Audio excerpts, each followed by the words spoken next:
Hello everyone, welcome back to my channel, Conquer College Admissions. This is Julie Kim and I'm a graduate of USC at Harvard and I'm the founder of Passion Prep.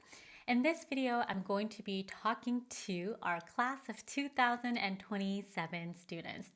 This is the most important time for you right now, so I decided to make a dedicated video for you, and I'm going to be covering what is that college admission officers are looking for, and as a class of 2027 students, what do you need to be working on right now leading up to the end of your junior year? So let's go ahead and get started.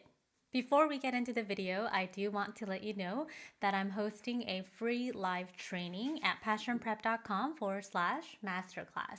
This is great for especially sophomores or even juniors or even freshmen to get a good idea of what is it that Ivy League and top tier college admission officers are focusing right now. Since COVID, there's been so many changes in terms of the requirements as well as the qualifications that they look for in a student. So you want to be up to date with these major shifts and also know what action steps that you need to take. So I cover all of those in the training. It's only about 30 to 40 minutes. So make sure to reserve your free seat at passionprep.com/masterclass, and let's go ahead and get started. As a class of 2027 student, what you need to do right now is to identify your academic interest. For our students who are in our programs, we have our signature theme, and this theme really helps us make decisions about what extracurriculars you should participate in, what clubs, summer programs, internship, volunteering, etc. But in that theme, there is a component that we call an academic interest, and that is the major. And so if you don't identify your major, then it's really hard for us to make decisions about what extracurricular activities are going to be best for you. When I mention this, a lot of students and families will say, well, the major that I want to do and the career that I want to do is not going to match up. And, what if I major in computer science, but when I graduate from college, there's not going to be a lot of computer science majors? Or what if I major in social sciences, but social science majors do not yield a high income or salary? So there's different objections coming from different families. What I need you to understand is that right now you're focused on what do you want to study, not what do you want to become. 80% of undergraduate students change their majors in college, and colleges make this really easy as well. Some colleges do make it really difficult. They tend to be very comp sci oriented, or even UPenn Wharton business schools. They make this difficult, but most of the time, this is what we call in transfer. When I was at USC, I was a business major, so I was in the Marshall School of Business.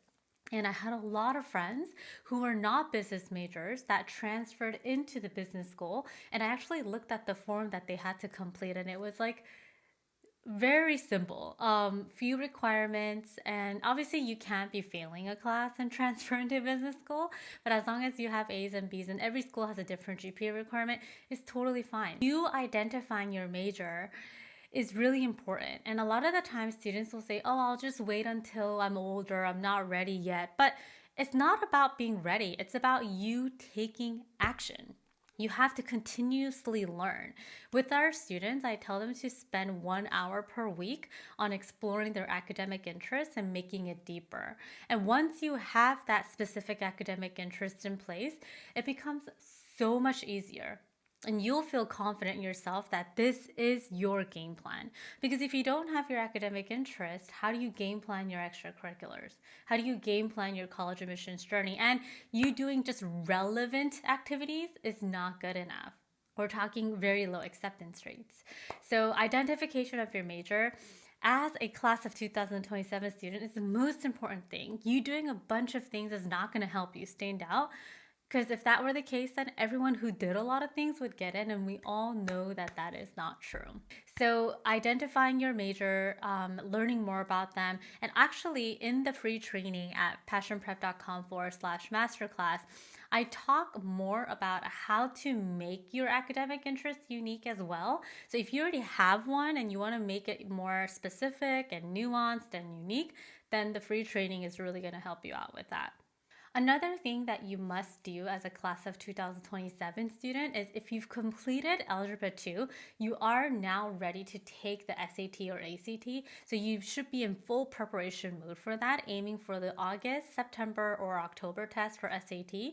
And then for the ACT, you can aim for July and September. So that should really be your focus because you do not want to drag the SAT into your junior year, which can be very, very stressful. So with our students, majority of our sophomores, they've completed the SAT and ACT already. So that should be your number one goal. And the last thing that you should be doing right now, if you've identified your academic interest, is for you to land research positions. It is such a great way to stand out, build connections, have them write you rec letters, but also be engaged in academia that supports your academic interests as well. So that should be another way to go about that process.